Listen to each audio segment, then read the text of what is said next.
ध्यान ज़्यादा झरिया के जनता पे अगर रहता तो विकास ज़्यादा होता। सत्ता के दबाव में प्रशासन काम करती है, मुझे कोई डर नहीं है। वहाँ भी हम खुलेआम बोलते हैं और यहाँ भी बोल रहे हैं।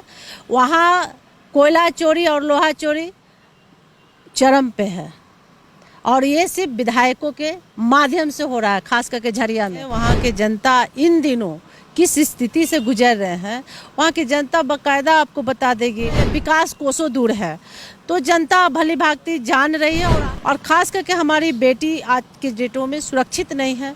पन्ना उठाकर देखिए, भारतीय जनता पार्टी की जब सरकार थी तो किस तरह से विकास हुई है और इन दिनों 4 सालों के बीच में विकास कोसों दूर है। हमारे साथ झरिया से पूर्व प्रत्याशी रागिनी सिंह है। गई थी राज्यपाल से मिलने के लिए। रागिनी जी, क्यों आई थी आप राजभवन?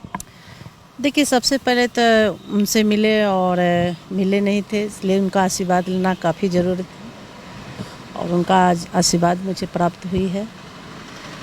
और धनबाद की जो स्थिति है, जो वहाँ की विधि व्यवस्था है, क्योंकि इन दिनों जो धनबाद में हमारे व्यापारी भाई हैं, जो विधि व्यवस्था है बहुत अच्छा नहीं है।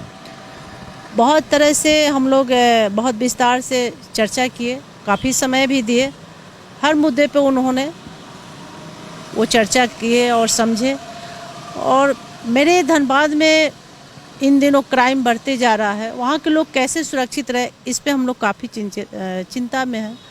इस विषय पे उनको अवगत कराया और मुझे लगता है कि बहुत जल्द धनबाद की विधि व्यवस्था ठीक होगी।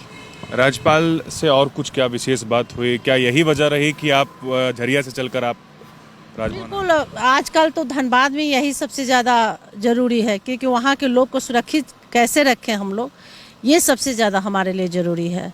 रागिनी जी, आने वाला जो दौर है वो चुनाव भरा होने वाला है और चूंकि जो है एक बार फिर आप लोगों के लिए एक चुनौती भरकर जो है निकल कर आएगी जो आने वाला जो विधानसभा चुनाव है, तो इस बार झरिया के लोगों का विश्वास या मत कहें, आप कैसे जीतेंगे? क्या चुनाव, क्या बदलाव लाने वाले हैं? क्या लग रहा है? देखिए, इस पे मुझे लगता है कि आप बेहतर होगा मेरे से ज़्यादा वहाँ से आप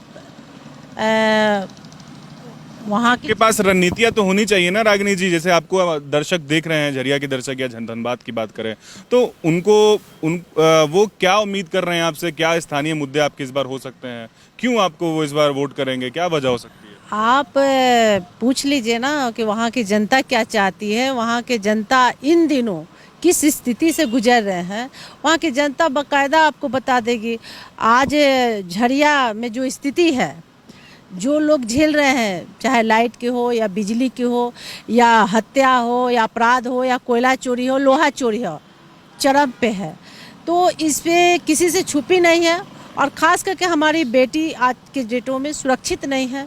तो इस सारे चीज़ों पर वहाँ की जनता त्रस्त है और मतलब विकास कोसों दूर है।